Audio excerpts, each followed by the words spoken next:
Welcome to lecture 14 on criteria for limits of sequences.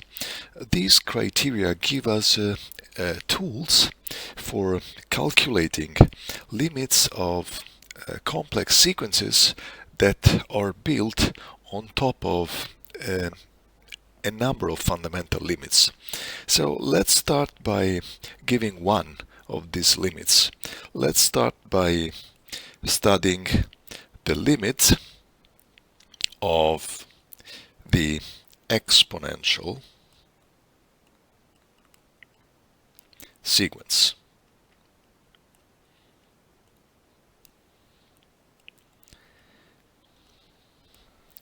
So the limit as n goes to infinity of a to the n, so this is the exponential sequence, with a being the base and n being the exponent that tends to infinity. This limit is equal to plus infinity if a is larger than 1, if the base is larger than 1, and it is equal to 0 if a, the real number a, which is the base of the sequence, is between 0 and 1, possibly also 0. So this is the fundamental limit we want to study. And of course we will provide a proof of this result. And let's start with the case a larger than 1. Okay? Now, if a is larger than 1, we can rewrite a to the n as we can write a as 1 plus a minus 1. And why doing this? Because now we see that we can apply Bernoulli's inequality. In fact, let's immediately realize that a minus 1 is basically playing the role of x. Let me remind you what the Bernoulli's inequality is all about. Bernoulli's inequality says that 1 plus x to the n is larger than or equal 1 plus nx.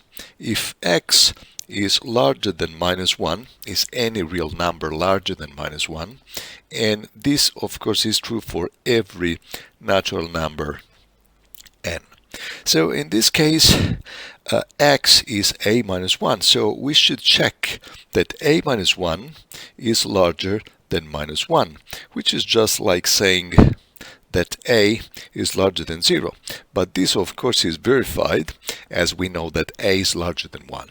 So we can then write that this is larger than or equal 1 plus n times x, so n times a minus 1. So we are saying that a to the n is larger than or equal to 1 plus n times a minus 1. However, because a is larger than 1, we know that this is larger than or equal to 0. So that implies that all this, as n goes to plus infinity, of course this will tend to plus infinity. So by the squeeze theorem at this point, by the squeeze theorem, we can say that an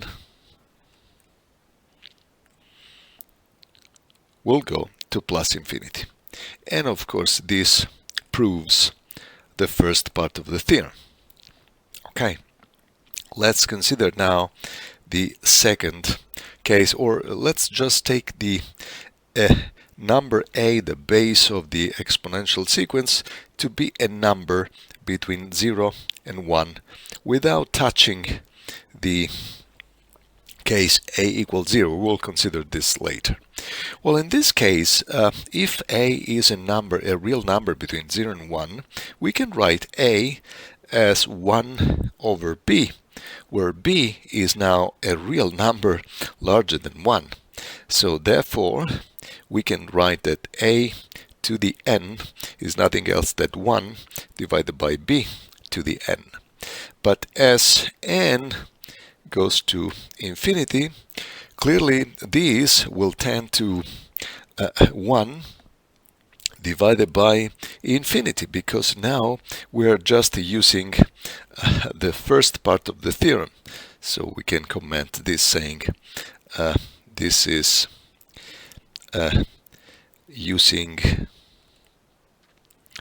the case b larger than 1, okay, which is the first part of the theorem.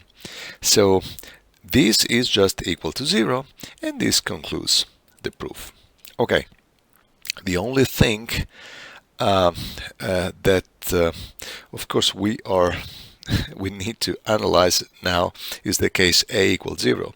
But notice that if a is equal to 0, a to the n would be 0 to the n, so this is constantly equal to 0, and of course this will tend to 0. Okay, nothing to prove actually. Okay, let's make a note now,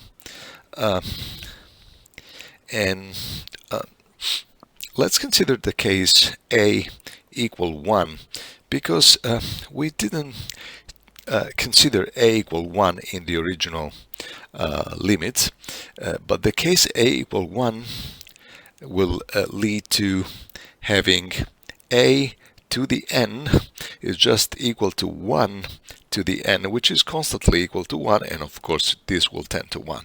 Okay, right.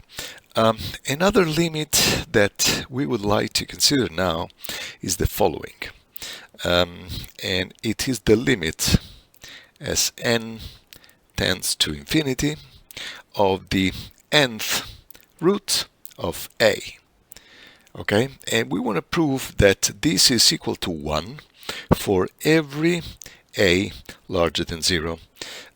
So what we are saying is that we are building a sequence which is the sequence nth root of any positive real number a. So in other words, we're just referring now n is going to be nothing else the nth root of a positive number a, and we are saying that this limit as n goes to infinity is equal to 1. Okay, now one way of seeing this, but this is not proof, but we can think of writing the nth root of a in terms of a power with a fractional exponent.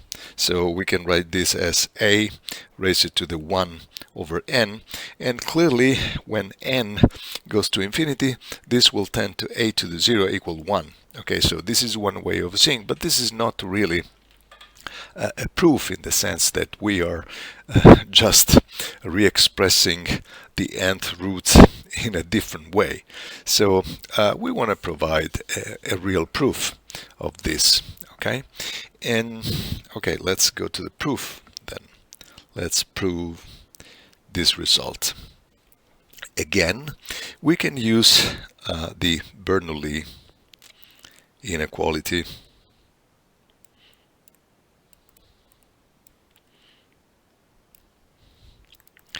and we can then write, remember that Bernoulli is 1 plus x to the n larger than or equal 1 plus nx for x larger than minus 1 and for every natural number n.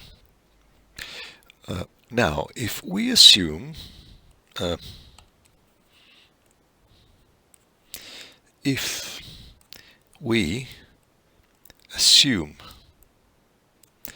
both sides of the inequality to be positive, and we'll come back on this later. However, if we assume that both sides are positive, then we can extract the nth root of both sides, because we know that the nth root is an injective function, right? So this is the nth root of x for any positive x. So we can definitely extract the nth root on both sides, and what we get is 1 plus x larger than or equal to the nth root of 1 plus nx. Now we set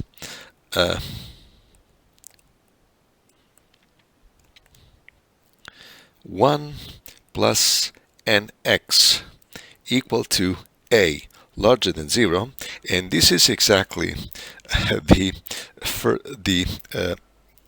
assumption that 1 plus nx is positive. Okay, we are now calling 1 plus nx any real positive number a. So we can also say what? We can also say from this that nx is equal to a minus 1, which implies that x is equal to na minus 1 divided by n. Okay, right, so we have now two possible situation. Remember that we know that a is larger than 0, so this is the only position that we made so far. Now, if a is larger than 0, we have the possibility that a can be larger than or equal to 1, first situation. Well, in this case, of course, we can write that 1 is less than or equal to the nth root of a, because a is larger than or equal to 1. Also, the nth root of a must be larger than or equal to 1. But now we can basically rewrite this, because this is just like saying that the nth root of a is less than or equal 1 plus a minus 1 divided by n. Okay, just rewriting the inequality in terms of a. So we can write again, copy this down, and we have 1 plus a minus 1 divided by n. And now, let's see. Of course, we have that this element, being a larger than or equal to 1, this is going to be larger than or equal to 0, which implies that all this right-hand side will just tend to 1. But on the left-hand side, we have that 1, of course, is a constant, will tend to 1, and then by the squeeze theorem, once again, we have that square nth root of a will tend to 1. And so we have just proved the first part of the theorem in the case that a is larger than or equal to 1.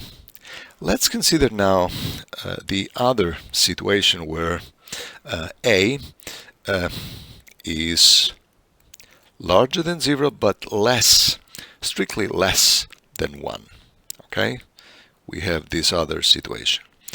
Well, in this case, again, we can write a as 1 over b, where b is strictly larger than 1, but that implies that now the nth root of a is equal to the nth root of 1 divided by b, which is equal to 1 divided by the nth root of b. And because of what we have just seen for just the previous case, previous case, well, we know that this will just tend to 1 over 1. In fact, at the denominator we have the nth root of a positive number strictly larger than 1, and we know that as n goes to infinity, this will tend to 1. So this finally will be 1. And this will conclude the proof. Okay, so now that we have these fundamental limits of the exponential, we can state all the criteria. We will first provide the statement of the criteria, and then later on we'll come back to the proof of them. Okay, the first theorem, the first criteria is the root criterion. Now, the root criterion says that if an is a real sequence with an larger than or equal to 0 definitively, so that implies that the elements of the sequence will become larger than or equal to 0 after a certain point, then if the nth root of an tends to a limit L, which can be a positive real number, but could also be plus infinity. So this could be, so the nth root of an is a new sequence that can be divergent to plus infinity or can converge to a positive real number. Well, in that case, we can say that if L is larger than 1, okay, if the limit L is larger than 1, which of course will include the fact that L can be plus infinity, then we can draw a conclusion regarding an. We can say that an will diverge to plus infinity. If L is less than 1, then we can say that an will converge to 0. And finally, if L is equal to 1, we cannot draw any conclusion regarding that. Okay, so you see the operative use of the root criterion is the following. If we don't know what to do with some sequence an because it's not one of the fundamental limits that we have already evaluated, then what we can try to do is evaluate the limit of the nth root of an. And if it turns out that this limit is larger than 1, we can draw a conclusion regarding an, namely the fact that an is going to be a divergent sequence to plus infinity. If L is less than 1, then we know that an will converge to 0, and we cannot draw any conclusion in the case L equal 1. Similarly, the ratio criterion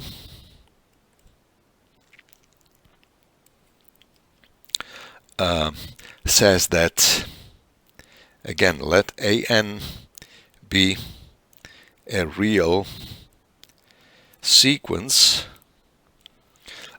with, now we are asking that an will be strictly positive from some point onwards, okay, definitively strictly positive. Well, in that case, if the ratio an plus 1 divided by an tends, this new sequence tends to L, which can be a positive number, but also can be divergent to plus infinity,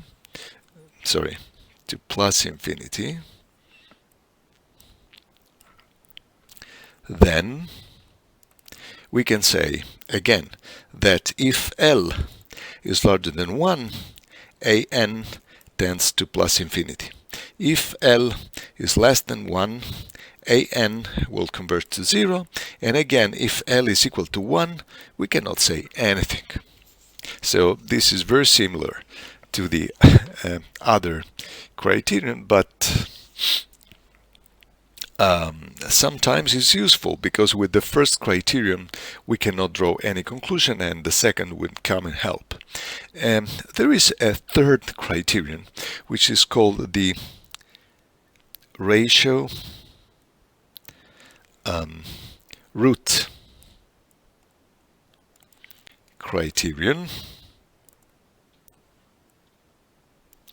which says that if an is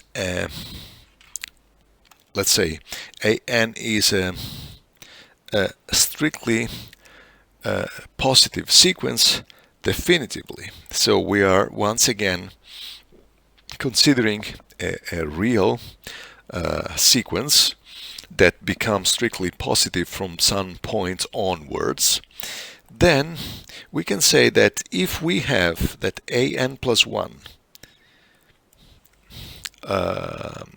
on an tends to a limit L, which can be a positive number and possibly also infinity, plus infinity, then we can draw a conclusion regarding the nth root of an that will tend to L.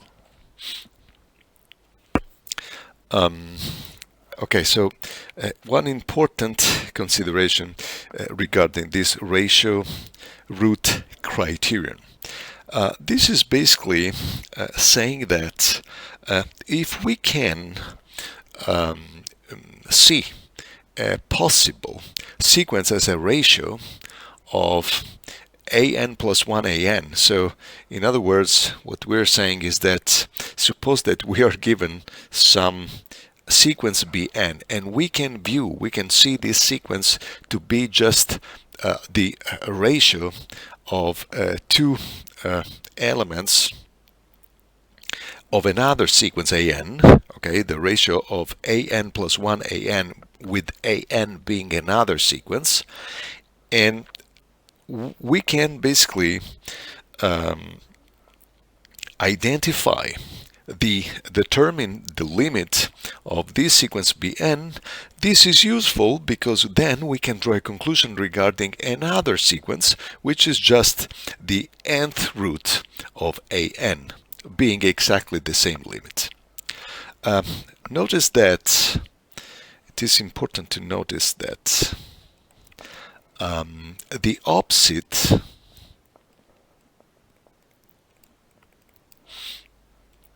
is not true in general, is not true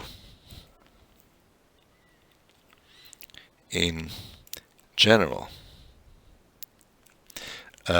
So what I'm saying is that we cannot say that if the limit as n goes to infinity of the nth root of some an is equal to L, then we can conclude that the limit as n goes to infinity of an plus 1 divided by an is equal to L. This is in general totally wrong. Okay? As an example of this, for example, consider the sequence an equal to 1, 2, 1, 2, 1, 2, and so on and so forth. Okay, so we have a sequence that takes the values 1, 2, 1, 2. Okay, now clearly for this sequence we can say that the nth root of an will be always something in between 1 and the nth root of 2, right? And we see that clearly by one of the previous results, we know that this will tend to 1, Okay, and of course this is constant, will tend to 1. So by the squeeze theorem, we have that the nth root of an will tend to 1. But if we now try to evaluate the limit of n plus 1 divided by an as n tends to infinity, well, let's say this sequence given by the ratio of two subsequent elements of the sequence is going to be something that will change from 2 to 1/2, 2 to 1/2. So clearly this has no limit. However, we can say something. However, if the limit of an plus 1 divided by an as n goes to infinity exists, then this limit is equal to the limit of the nth root of an as n goes to infinity. So what I'm saying is that in general we cannot conclude anything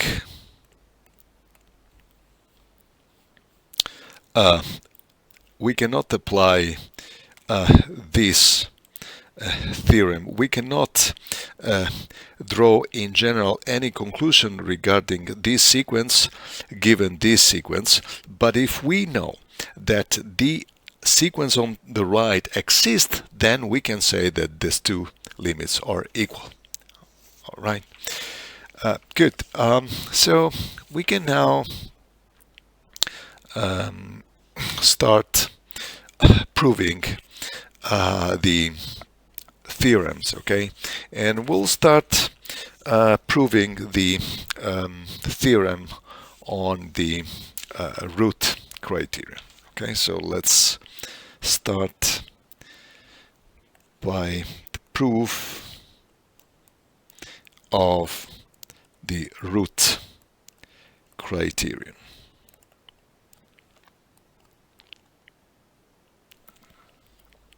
So remember that the root criterion says that if an is larger than or equal to 0 definitively, then we can just evaluate the limit as n goes to infinity of the nth root of an. This is equal to L, and we know that if L is larger than 1, we can conclude that an will divert to plus infinity. If L is less than 1, an will converge to 0, and if L is equal to 1, we cannot do anything. Okay, so this is the criterion. We want to prove this criterion now. So let's start with the case that L is a real number with L larger than 1. So we have now a situation like this. So we have 1 somewhere here. We have L, which is to the right of 1. And let's consider now the middle point between 1 and L. And of course this is given by L plus 1 divided by 2, which of course is something larger than 1. Now, since we know that the nth root of an tends to L, okay, so this is the hypothesis, by just applying the definition of limit, this will imply that the nth root of an, so the elements of this sequence, will become larger than or equal L plus 1 divided by 2 definitively. So that means that after some point we know that the element of the nth root of an will be somewhere here. Will be basically, I would say, will get closer and closer to L. Okay, so we can definitely say that after a while the nth root of an will become larger than or equal of L plus 1 divided by 2. But this implies, and if we extract now, if we raise both terms of the inequality to n, what we get is that an will become larger than or equal L plus 1 divided by 2, raise it to the n. However, this will go to plus infinity because it is an exponential with base larger than 1. So this sequence is an exponential sequence with the base L plus 1 divided by 2, which is larger than 1, as we just highlighted before. So we know that this will tend to plus infinity. And if this will tend to plus infinity, it implies that by the squeeze theorem, this will also diverge to plus infinity. So this proves basically the first part, okay? The first part of the theorem is proved. If L is larger than 1, an will diverge to plus infinity. Let's go now to the other statement. Let's consider now the specific case where L is plus infinity. But of course, in this case, we are just saying that whatever number you give me, for example, let's suppose that you give me 2024 as a positive barrier, because the nth root of an will go to plus infinity, will diverge to plus infinity. That means that the nth root of an will be beyond any barrier you give me. So we can say that the nth root of an, for example, will be larger than or equal of 2024 definitively. And this implies, once again, erasing both sides of the inequality to n, we have that an will be larger than or equal 2024 raised to the n. But once again, this is just an exponential sequence with the base larger than 1.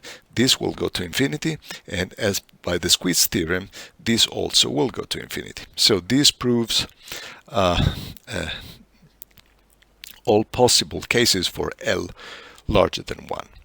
Okay, let's now move to the case where L is a real number, but is now a number between 0 and 1, possibly also 0.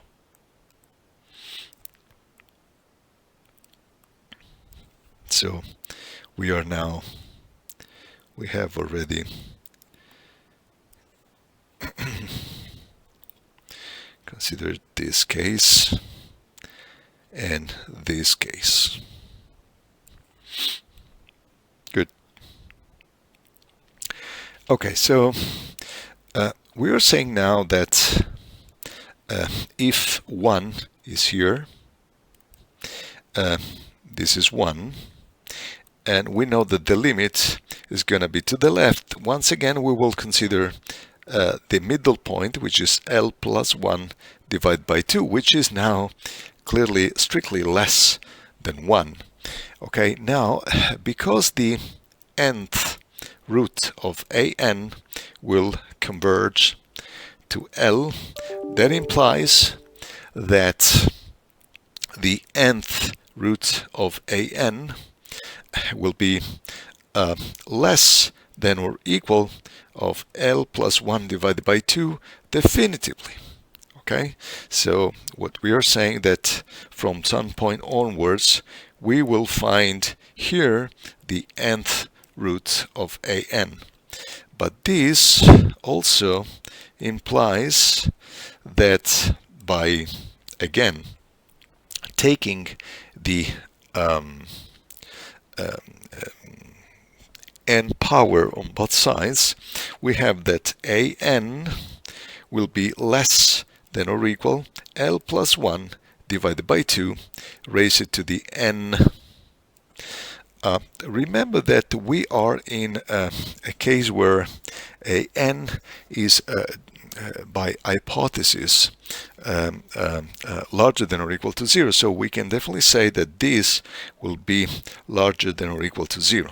Okay, now we know that this will go to 0 because now it is an exponential with base less than 1, as we just highlighted before. Okay, we know that L plus 1 divided by 2 is less than 1, so that implies that the exponential will tend to 0. On the left hand side, of course, this is just a constant sequence, always 0. As a result, by the squeeze theorem, we know that an will tend to 0. And this is basically proving all possible cases for the root criterion. Let's now pass to the proof of the ratio criterion.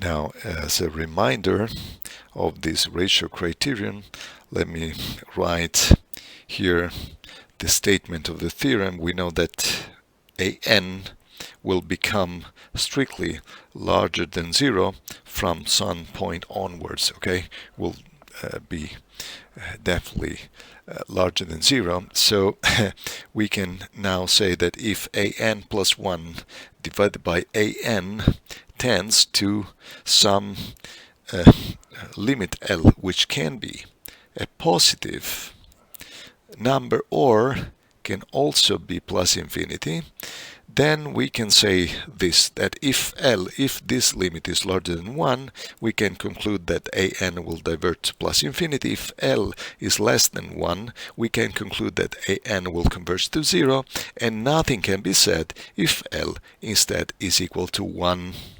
So this is the criterion we want to prove. Okay, so let's start by analyzing the case L larger than 1 but with L real. Okay, so we are saying that we have 1 here, we have L to the right, and once again we will consider the middle point L plus 1 divided by 2, which clearly is something larger than 1. Now, because we know that an plus 1 divided by an will converge to L by hypothesis, we know that an plus 1 divided by an will become larger than or equal to L plus 1 divided by 2 definitively. Okay, because we know that that ratio will get closer and closer to L. So after some points we can write an plus 1 divided by an will be closer to L, so larger than L plus 1 divided by 2. Right, so this is just like saying that there exists at least one n0, okay, in the natural numbers, such that for every n larger than or equal n0, it must be that an plus 1 divided by an is larger than or equal L plus 1 divided by 2. Now, what is the idea at this point that we would like to use? Well, the idea is that because after n0 this happens, so we can write that an0 plus 1 divided by an0 is going to be larger than L plus 1 divided by 2, right? But because an0 is positive by the hypothesis, we can also write that an0 plus 1 is larger than or equal L plus 1 divided by 2 an0. I've just multiplied both sides of the inequality by a positive number, so this is still true. Then from this we can make another step forward, and we can say, okay, then an0 plus 2, okay, this must be, for the same reason, larger than or equal of L plus 1 divided by 2 an0 plus 1. And now, using once again the same result, this result here basically, we can write that this quantity is L plus 1 divided by 2 raised to the square of a and 0. Okay, so the idea is that we would like now to prove by induction, we can prove this, the following. We can prove, so what is the idea we want to prove? Is that a n0 plus k, if we make k steps forward after n0, this is going to be larger than or equal L plus 1 divided by 2 raised to the k a n0 for every for every k that belongs to the natural numbers. Okay, so this is what we want to prove. Okay, let's prove this. Let's start with the base case. The base case is basically having k equals 0. Okay, remember that natural numbers are 0, 1, ... Okay, so with the base case is k equals 0, this is just like proving what?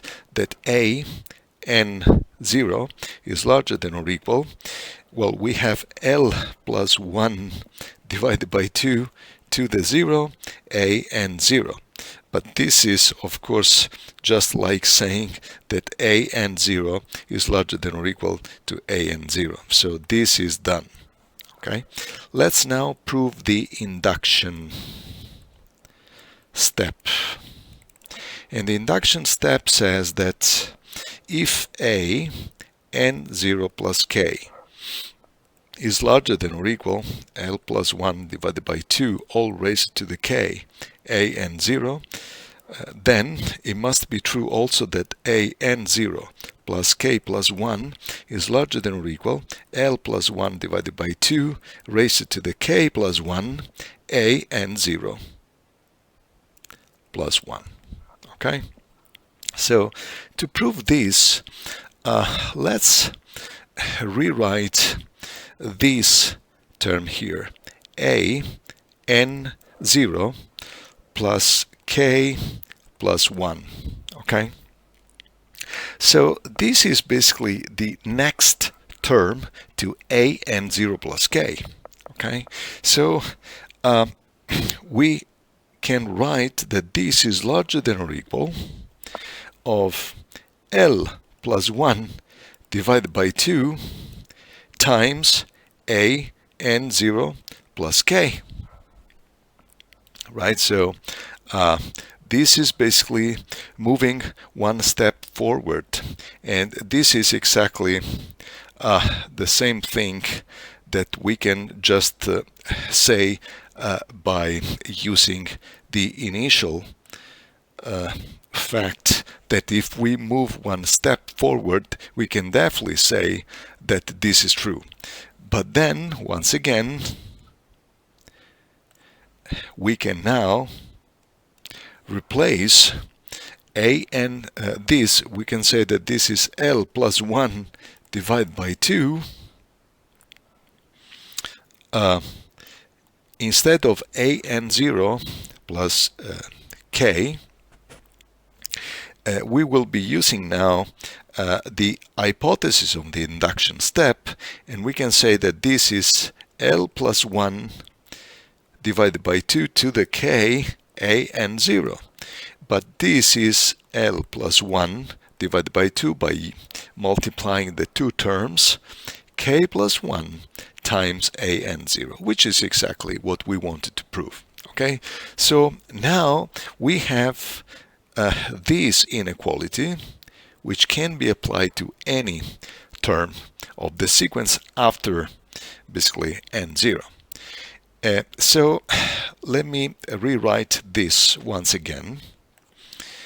We have now proved that a n0 plus k is larger than or equal L plus 1 divided by 2 raised to the k a n0.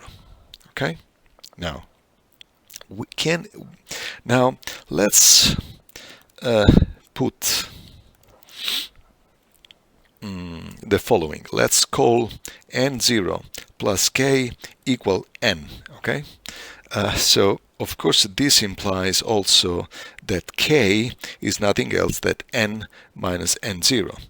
And then rewrite the inequality as follows.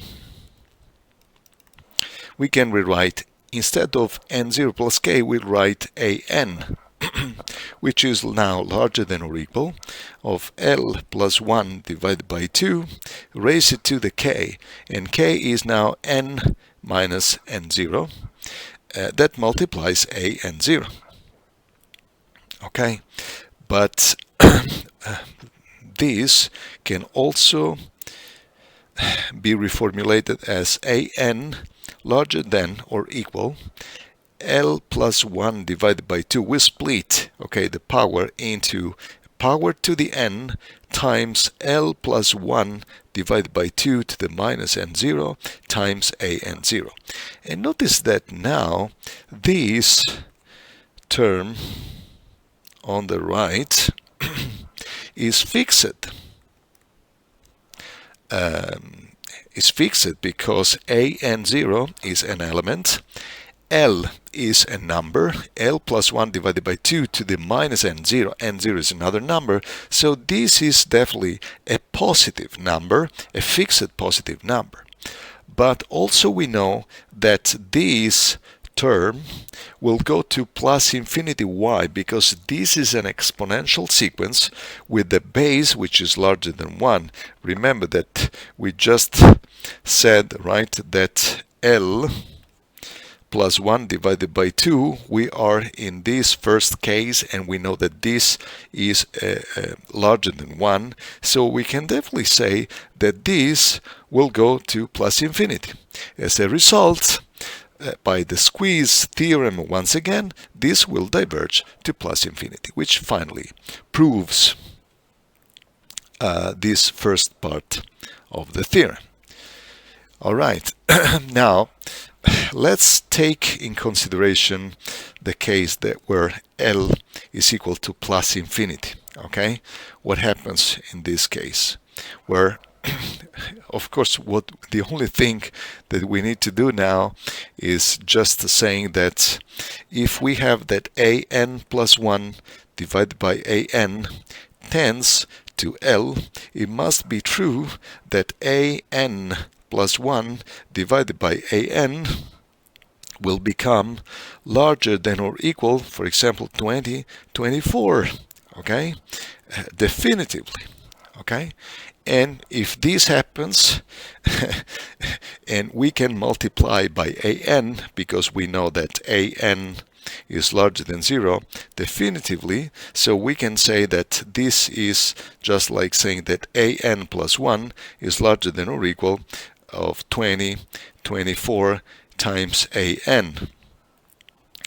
But so we are now just going to say the same thing because we can replace in the previous expression. Okay, we know from the previous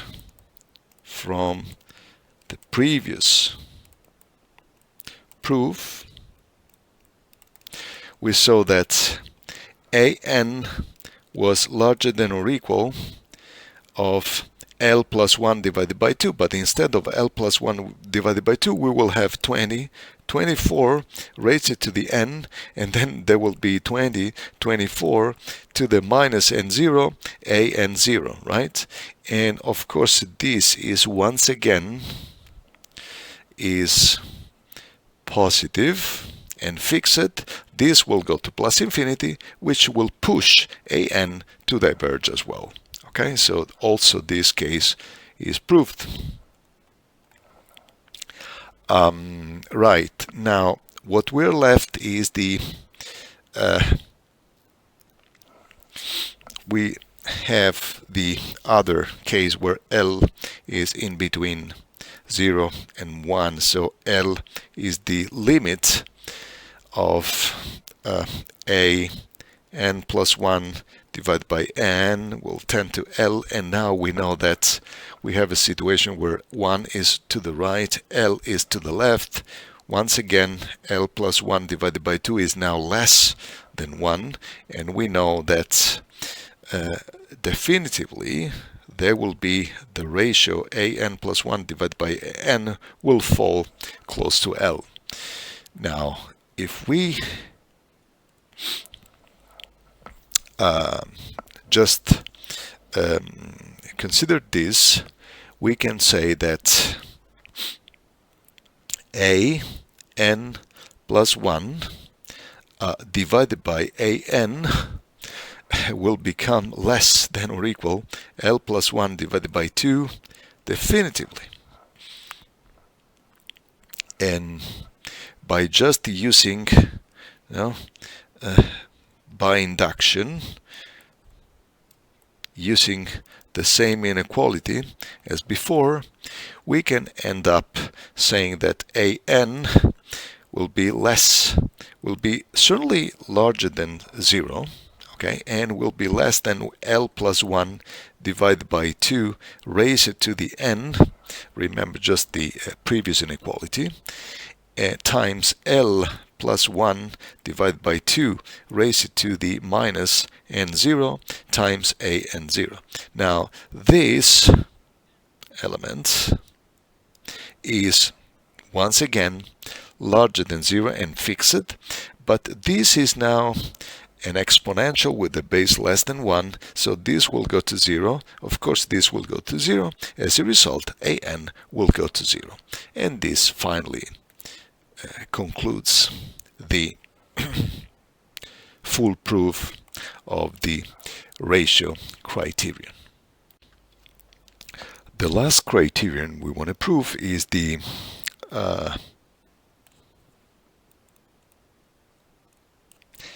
ratio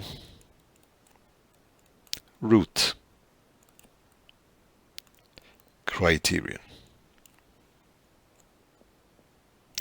The ratio root criterion says that if we have a sequence an which becomes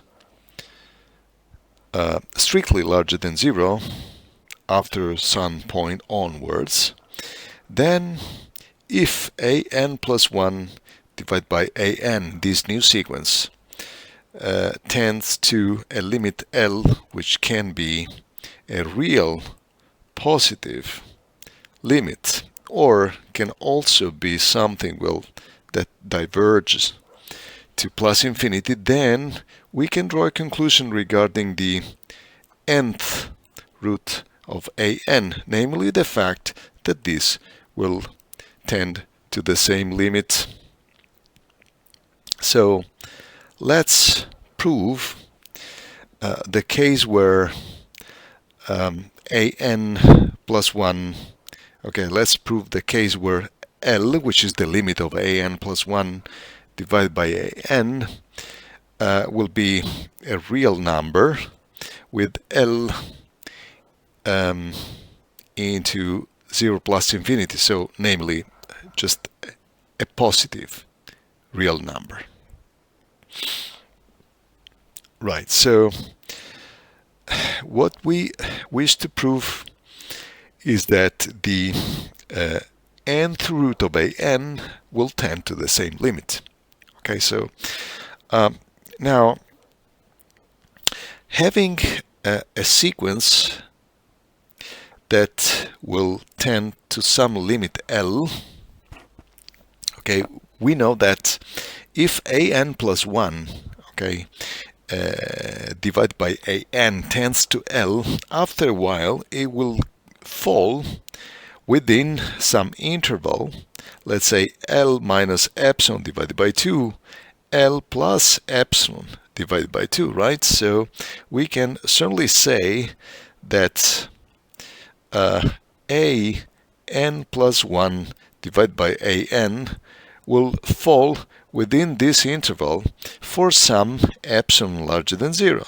So we can write that for any epsilon larger than 0, small as we want, there exists an n0 into the natural numbers such that for every n larger than or equal to n0,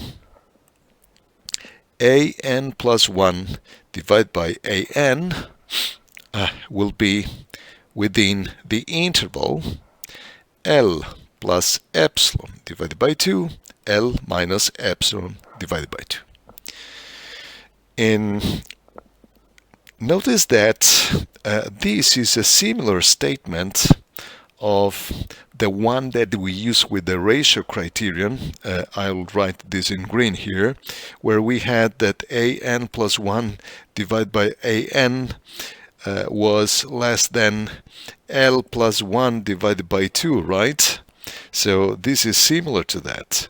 And so we can just reapply the same procedure by the same induction step, okay? So we can write by induction, we have now the same inequality. Remember that we in the ratio criterion case we were using the fact that if L was larger than 1, we were just using this part. Okay, if L was larger than 1, we were using the fact that an plus 1 divided by an was larger than 1, so the sequence were divergent to plus infinity. And of course, if L was less than 1, so we were using the right-hand side of the inequality. So we can now reformulate the same ideas by saying that an will now be less than L plus epsilon half. Let me just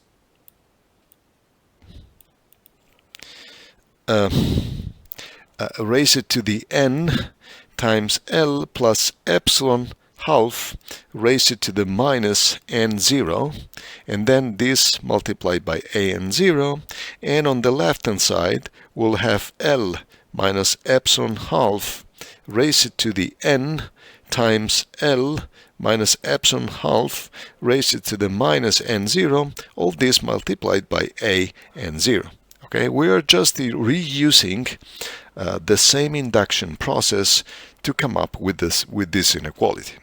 Okay, and in fact, if we want to map these two ideas to what we just said here, if we use the yellow side of the inequality, namely the fact that L was larger than 1 in the ratio criterion, we are basically using this left side of the inequality.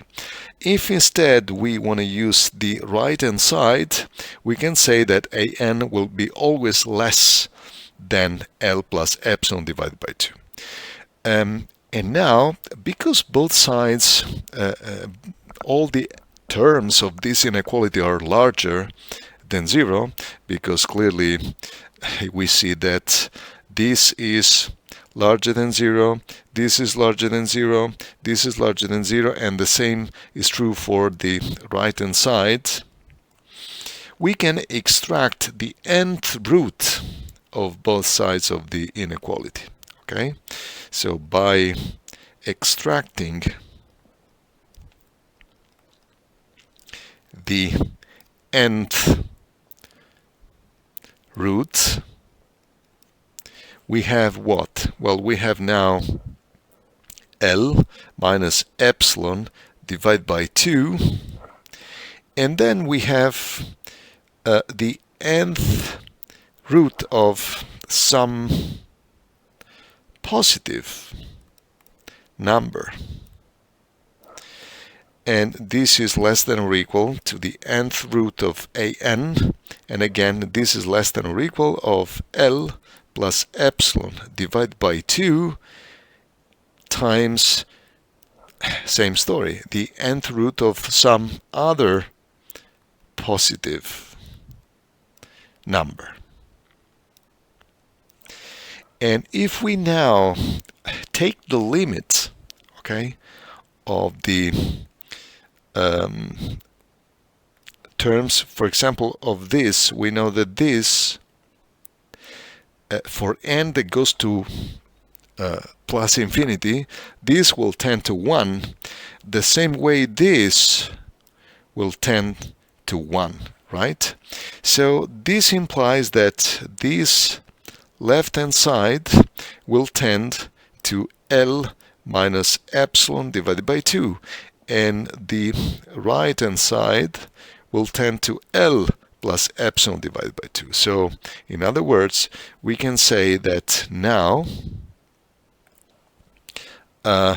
we can write that the nth root of an will be between L plus epsilon divided by 2 and L minus epsilon divided by 2.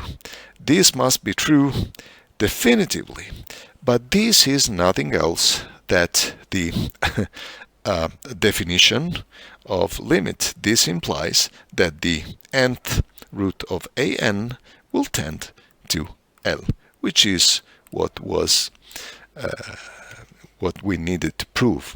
Okay, right. So I'll leave the case where L is equal to plus infinity as an exercise, okay? Because we are just reusing the fact that having an plus 1 divided by an that tends to plus infinity, well, that implies that an plus 1 divided by an will be larger than or equal, for example, 24, okay? Definitively, okay?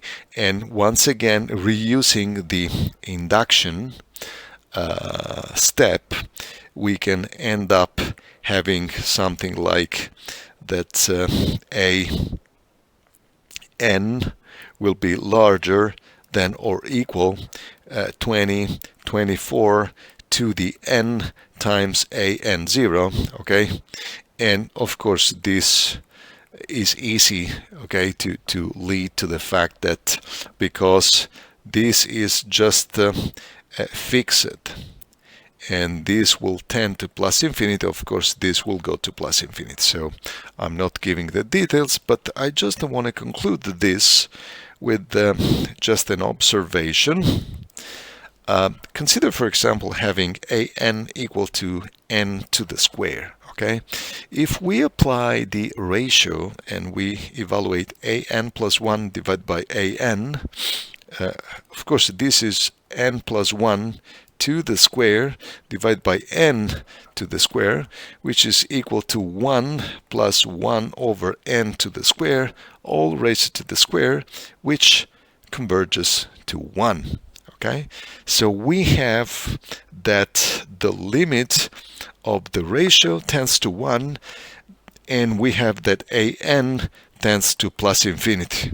Okay, but we know that this is one of the cases where we cannot draw any conclusion regarding a n. In this case, in fact, we have that the ratio tends to 1 and we have a divergent sequence. If instead we consider a n equal to 1 over n, well, a n plus 1 divided by a n, in this case, is going to be 1 divided by n plus 1 divided by 1 over n, which is n divided by n plus 1. Okay, and once again we have that the ratio will go to 1, but in this case a n will go to 0, and this is just enough to see that we cannot draw any conclusion if the limit of the ratio is equal to 1.